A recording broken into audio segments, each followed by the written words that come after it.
Steel City country is where we come from. Okay. Still has all gone, hearts are still strong. That's why you've been the leader. Fire still burns, oh the furnace has gone.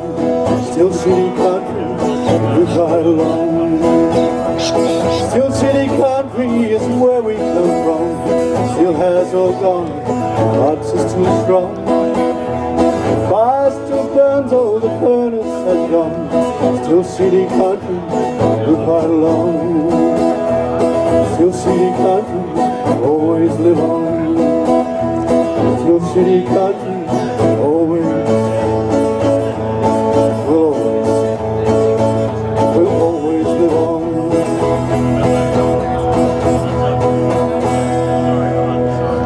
Thank you. On behalf of the Newcastle Industrial Heritage Association, it's my great pleasure to welcome you to this historic event in the life of the city. Would you please join me in thanking Mel Summers for our music today? Thank you, Mel.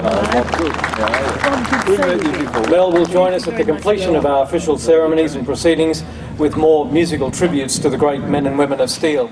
Well, today we gather to mark 100 years since the official opening of the Newcastle BHP Steelworks on this day in 1915. Today we'll hear about the past, the present and the future impacts of the decision by the company to invest in this region. We'll also honour the men and women of steel who gave so much of their working lives to this great enterprise and this great city. But now to our first speaker. Scott MacDonald, MLC, is our Parliamentary Secretary for the Hunter and was given special permission to leave State Parliament this morning to represent the Premier Mike Baird. Would you please make him welcome? Thank you, John. I think you've got the better end of the bargain sitting in the sun out there. It's a bit cold back there. But John, I appreciate it. And Mike Baird, the Premier, did want to be here, but as I say, it's the sitting day, so unfortunately he couldn't be here. Also welcome and thank you to the other distinguished guests. And I also would like to pay my respects to country. Today is about celebrating that contribution from the steelworks. It is about looking back, but it's also about looking forward.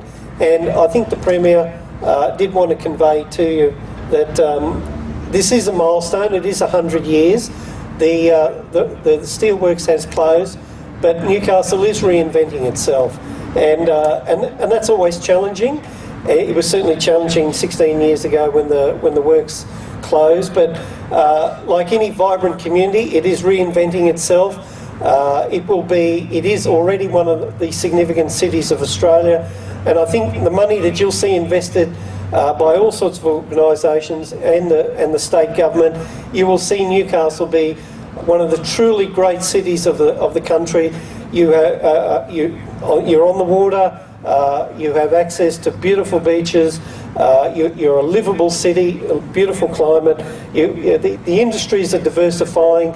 Education is growing. The health system is developing. So this will be, I think, one of the more affordable and premier places to live in the future. But as I say, this morning is about respecting the history that began with the BHP. I can't finish without thanking Tim Owen, who isn't able to be here today. Tim Owen was the previous member here for Newcastle, and he got the $30,000 to assist Orb and Bob to put up their memorial. So Tim, thank you very much. Bob again, and the Newcastle Heritage Association. It's a wonderful job. You're a credit to the community, and I wish Newcastle the very, very best for the future. Thank you.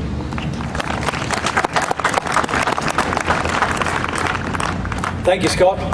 Of course, we wouldn't be here today if BHP had not taken the courageous and strategic decision to invest in the steelworks in this city. And to reflect on that history of the steelworks in Newcastle, it's great to have with us here today Mark van den Heuvel, Acting Asset President, BHP Billiton. Make him welcome, please. Thank you. Good morning, everyone. Firstly, I'd also like to pay my respects to the traditional owners, and it's fairly fitting for us, given that this is Recognition Week, which really recognises back in 1967 when a vote was taken and we included Aboriginal and Torres Strait Islanders into our census. Look, very proud to be here on behalf of BHP, now BHP Billiton. Also very proud to be here personally, given that I'm also now a third generation steel worker. My father and grandfather both were employed in the Newcastle Steelworks here, as was myself and my brother. Now that's not a non-typical story, as many of you here would know. This is quite typical. Having a bit of a chat to Aubrey there before the proceedings this morning, he can obviously describe a much longer lineage than what I have, but it's just fantastic to be able to hear those stories again and reflect on the people that have been involved in Newcastle Steelworks. We all know that this is Steel City. Newcastle is Steel City, and again, the history is long. If we go back to on this day, the 2nd of June in 1915, when BHP signed a contract with both federal and state governments for the supply of 66,000 tonnes of steel to go into manufacturing of rail. And we know back then it was wartime, and the steelworks predominantly was about supporting the war effort. At the same time, there was also a federal munitions committee that was set up, and obviously they were there to ensure that both the manufacturing and the supply of munitions to the war efforts could be set up through facilities like the steelworks here. Lastly, I suppose I would just like to again acknowledge a fantastic memorial. So congratulations to William. I think it's a true iconic piece, and we'll obviously hear a little bit more about that through the day. I'd like to recognise all of the employees over the 84 years of manufacturing out of Newcastle Steelworks.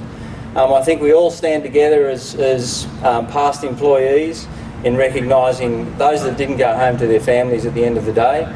And I think this is a fantastic tribute, William, to those people that didn't come home at the end of the day. Thank you very much.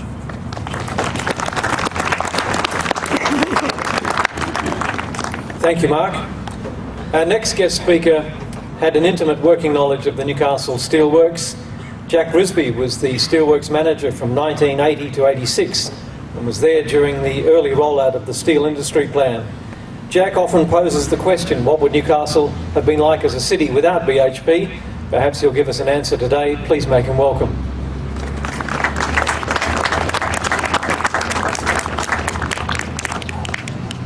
Thank you, John, Dean of Newcastle, and other distinguished guests, ladies and gentlemen. After 46 years working in the industry, it's a subject probably I prefer not to talk about. And we've had wonderful coverage in the press about the industry. I'm going to massage my title a little bit this morning. I'd like to just talk briefly about some of the early developments in the steelworks, which had a great development for the city. We often hear about how the works performed, and but some of the early development was very, very important in the growth of the city. When you think of the early production of steel after 1915, it was so successful that under the guidance of David Baker, the first general manager, that the British steel companies, Lysarts, Rylands and Stewart and Lloyds, quickly seized the opportunity to establish themselves near the works and produce their wire products, tubular products and sheeting iron from feed produced at the steelwork. And this, of course, resulted in the development of all these suburbs to our left over here, to my left over here. The suburbs of Mayfield in particular and Waratah, and most of you know a lot about those subjects today. But they grew very rapidly after the establishment of Lysart's and Rylands and Stewart and Lloyd's works in Newcastle. In 1941, we had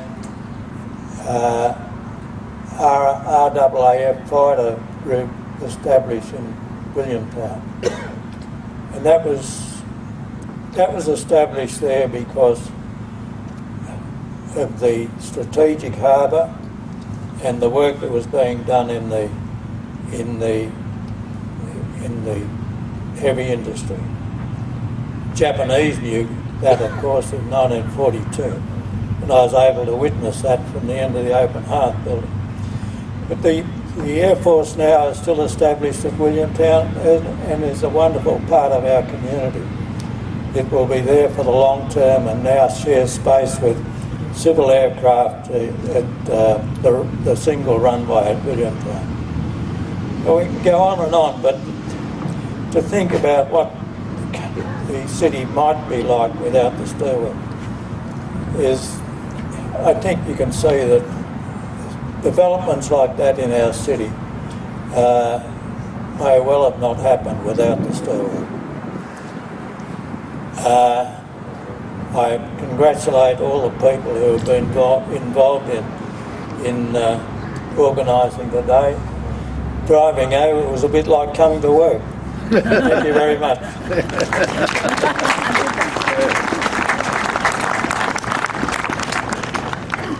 Thank you, Jack. Well, the steel industry has changed markedly, of course, since the steelwork closure. Steve Hamer is the Chief Executive Steel at Arium. One Steel is a division of Arium, and we're very pleased to have him join us today to explain how steel continues to impact on this region and this nation. Please make him welcome. Thanks, John, and good morning all. It's truly a pleasure to be here to represent the hundreds of talented men and women who continue to work in the Newcastle steel industry, and also the generations that will follow them. As most of you know, One Steel spun out from BHP in 2000 as a domestic steel manufacturer and distributor, and today as Arium, we continue to operate several steel businesses in and around Newcastle. 2015 marks a really important year across our industry. We're celebrating two very significant anniversaries, with a century of steelmaking here in the Hunter, and last month we celebrated 50th birthday of our steelworks in Whyalla in South Australia. During this time, the steel industry has had a lasting impact, not only on these communities, but on our nation. Steel's contributed to building our nation and contributes directly to our quality of life, and that's something that tens of thousands of men and women of steel are rightly proud of. The closure of the Newcastle Steelworks and the ongoing reshaping of local steel manufacturing has delivered a very different looking region from that of decades past. But Newcastle continues to support a strong and passionate industry that is very much a part of the future. Just over 1,500 Arium people are employed in steel manufacturing or related functions in Newcastle, from our newest apprentices and graduates through to those who joined the steelworks and related industries many decades ago. Times to remain tough for us, but our people are resilient. We, together, have achieved some amazing things over the past decade, and in particular over the last 5 years. We will continue to find new ways to deliver new value to our customers, and there are many outstanding examples of this even in the last 6 months coming out of the Newcastle businesses. We have confidence in our future. We have great people within a great industry. There is enormous pride amongst our workforce with respect to what they have achieved over the years, and this pride will fuel what we achieve going forward. We need to respect our 100 years of history as it shaped what we are today. But by working together, we can embrace a future and add new chapters to this 100-year milestone, bringing prosperity to our employees and to the region. So on behalf of my colleagues at the whole of the Arium Group, from Mollycott, from Oz Tube Mills, Metal Centre, ARC, One Steel Wire and the broader One Steel Group, I thank you for your ongoing passion and support for steel in Newcastle. Thanks for listening.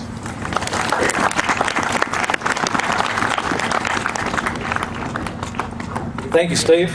One of the legacies of the BHP Steelworks is the many businesses which grew up around that time, and many continue to prosper today. Hunter United Credit Union is one such business, and we're joined this morning by the CEO, Steve Martinelli, to reflect on the ongoing legacy for business. Please make him welcome. Thank you very much, John. It's a pleasure to be here this morning on a beautiful Newcastle day. Firstly, on behalf of my team at Hunter United, we'd like to extend our thoughts to those families who have lost loved ones working at the BHP over many years. And a huge thanks to NIHA for their tireless work in bringing this beautiful memorial to fruition. And in particular, I'd like to make mention of both Bob Cook and Aubrey Brooks, whose efforts should never go unrecognised. Well done, guys.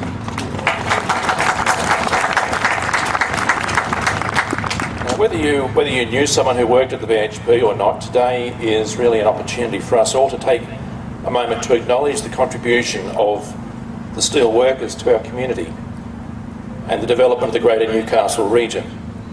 Those of you who lived and worked in Newcastle in the 1960s would remember it as a time of revolution, a time of change, a time of innovation, both cultural and political. The time of excitement and transformation in the BHP. Who formed the backbone of employees for the Newcastle and Hunter region, providing jobs for more than 11,000 people at the time. However, the individual employment opportunities offered by the BHP wasn't its only influence in the region. The Steelworks was, of course, also responsible for much of the business growth we see and enjoy in the Hunter at the time. Of particular note was an emerging demand for employee support, particularly in the areas of personal finance. And Hunter United Credit Union, or the BHP Employees Credit Union as it was known at the time, was one such local business that certainly owes its significance to the men and women of BHP.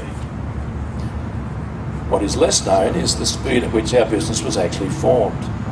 The New South Wales government at the time recognised a need for employee credit unions to be formed to help the working men with their financial affairs.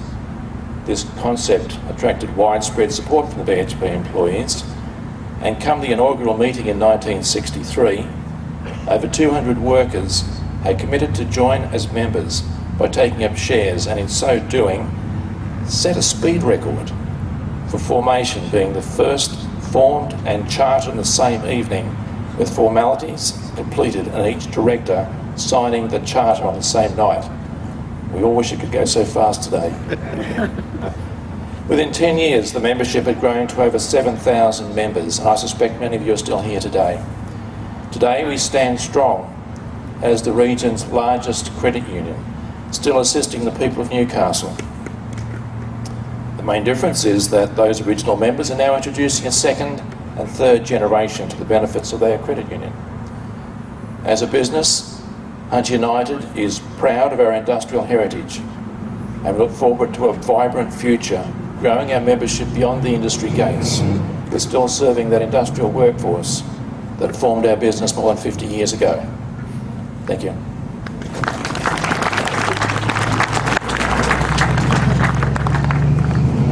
So as we reflect on the 100-year anniversary today, we can also ask the question, what's the future of this BHP Steelworks site?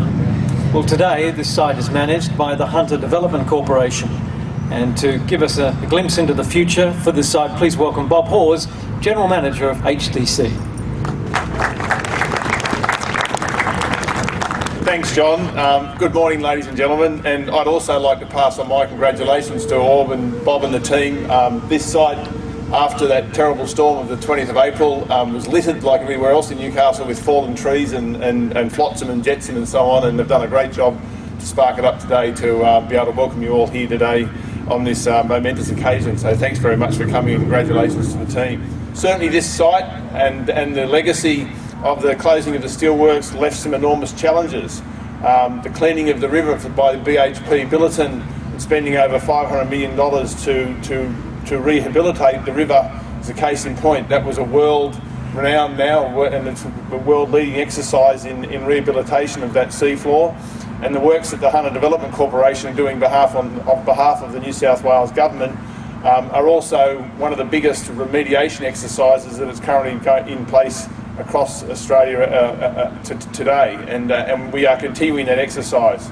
The front 90 hectares of land has already been rehabilitated on the waterfront, and that land is now part of the port lease, or the lease of the Newcastle port to Port of Newcastle, and we're hoping that they're able to attract some new industry and some new opportunities to this region, which aren't easy to grasp. And I think that something that this region has to remember, that we're now in a very competitive situation, that opportunities that come along right around Australia to attract jobs and attract industry aren't just particular to Newcastle.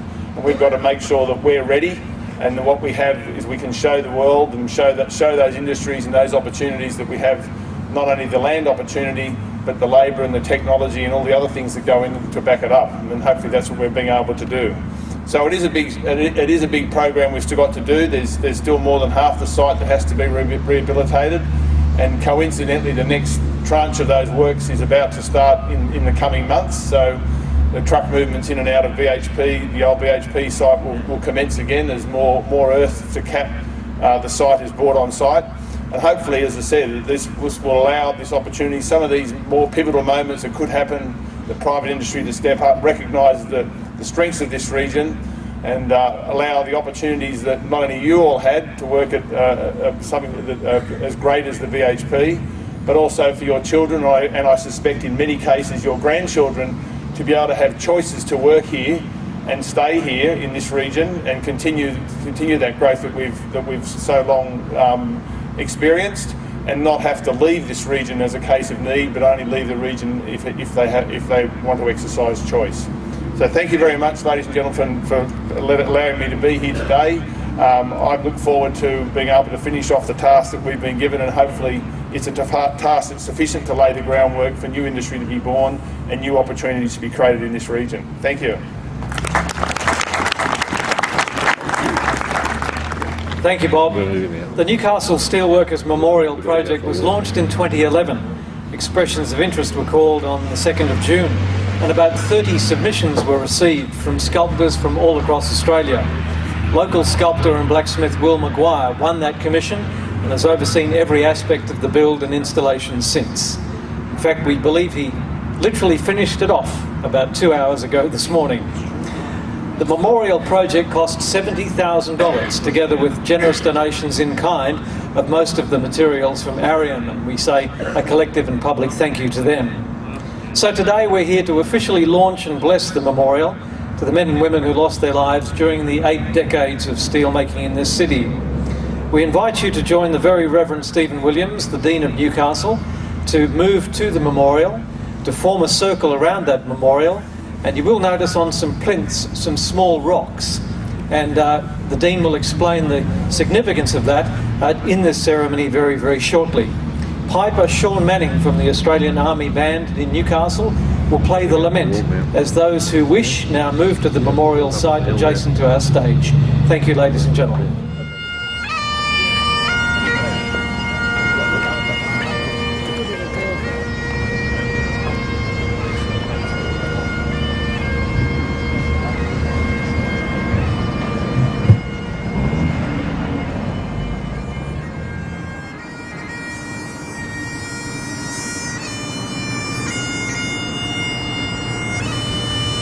Welcome everyone to this part of our ceremony.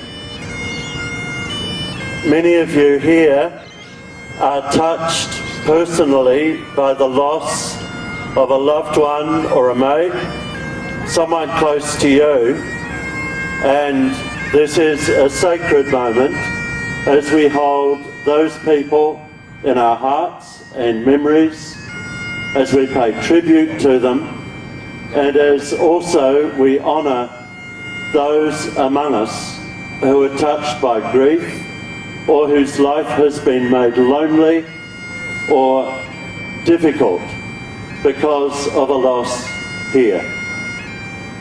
We have on these white plinths some stones, some pieces of what could be steel.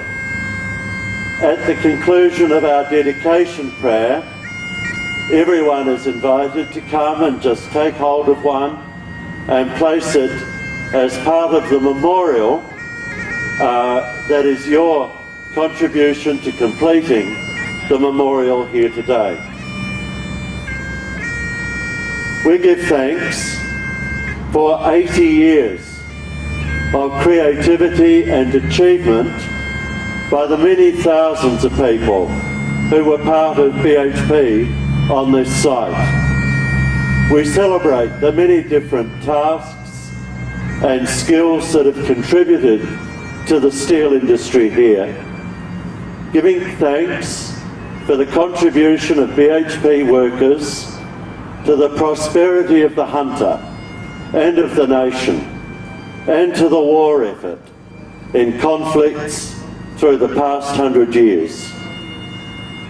We do remember those who were injured here in the course of their work, and those who are bereaved because of those who've lost their lives. And it is those, most of all, whom we call to mind this morning. We pray that this memorial will help others to remember those people with gratitude and with reverence into the future. And now we bless and dedicate the Newcastle Steel Workers Memorial to the memory of those who died in the course of their working life in this place. In the name of the living God, Father, Son and Holy Spirit, Amen.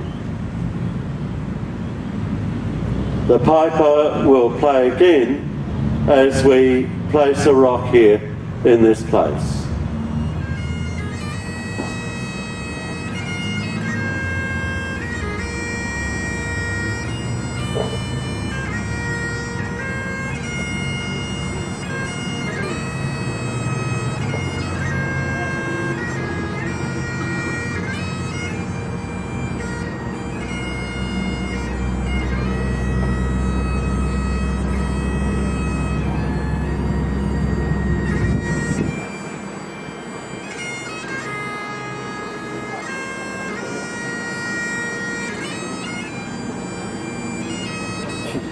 Ladies and gentlemen, we have one more official duty to perform here today.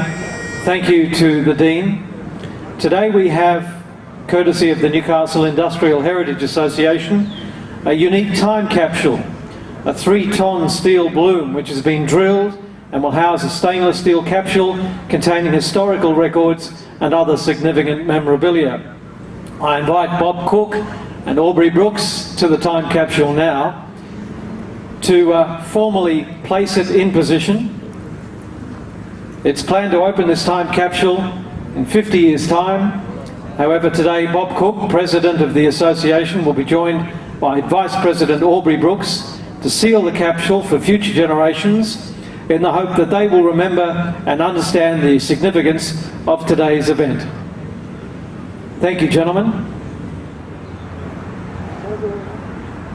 The time capsule has been fully manufactured by Arian from a bloom made at the Steelworks bloom caster.